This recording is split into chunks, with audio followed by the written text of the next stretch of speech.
পাতালকণাকে দল থেকে বহিষ্কার, আগামী দিনে টিপিএফ শক্তিশালী হয়ে ওঠার সম্ভাবনা প্রবল। I-50 মথার পরে আগামীর গুটি তৈরি চলছে, বিস্তারিত জানিয়ে দেবার সঙ্গে থাকবেন। তীব্রামতাকে রাজনৈতিক দিক থেকে অক্সিজেন দিয়ে রাজ্যের পাহাড়ে পরিচিত করে তুলেছিল টিপিএফ সুপ্রিমো পাতালকণা জামাতিয়া।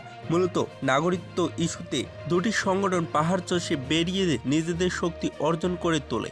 তীব্রামতার মঞ্চের পদ্মত বিক্রম মাণিক্য দেববর্মা আর ত্রিপুরা পিপলস ফ্রন্টের পাতালকণা জামাতিয়া সেই সময় পাহাড়ের শেষ কথার নেতানেত্রী হয়ে উঠেছিলেন। তখনই I-50 ভিত পাহাড়ে ধসে পড়ে।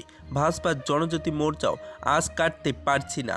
মেয়াদ উত্তীর্ণ এডিসিতে প্রশাসক হিসেবে পদ্মত বিক্রম মাণিক্য দেববর্মাকে দায়িত্ব দেওয়ার দাবি তুলেও সরব হয়েছিলেন পাতালকণা জামাতিয়া, কিন্তু তাদের জোটের ফাটল ধরে যায় বিগত শাসিত জেলা পরিষদ নির্বাচনের সময়। খুমুলুঙে দুই দলের সভা ঘিরে মারমুখী পরিস্থিতির সৃষ্টি হয়।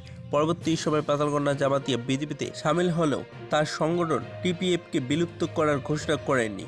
রাজনৈতিক মারপ্যাচের অঙ্কে পদ্মত বিক্রম মাণিক্য দেববর্মা এখন ভাজপার অন্যতম বিশ্বস্ত, আর পাতালকণা জামাতিয়া বিজেপির প্রদেশ কমিটির অন্যতম সহ-সভাপতি এবং টিআরপিসি চেয়ারম্যান। 23 নারী দিবসে নারীকে সম্মান জানানোর অঙ্গ হিসেবে পাতালকণা জামাতিয়া এবং জয়ন্তী দেববর্মাকে প্রতিমন্ত্রী পদ মর্যাদায় সম্পূর্ণ নিগম চেয়ারম্যান পদে আসীন করেন অমিত শাহ। কিন্তু সেই সময় পাতালকণাই এখন দলের অন্দরে। যদি ভিডিওটি ভালো লাগে তাহলে একটি লাইক দিবেন, চ্যানেলে নতুন হলে সাবস্ক্রাইব করে পাশে থেকে বেল আইকনে প্রেস করে রাখবেন এরকম লেটেস্ট ভিডিও আপডেটগুলি সর্বপ্রথম পাওয়ার জন্য।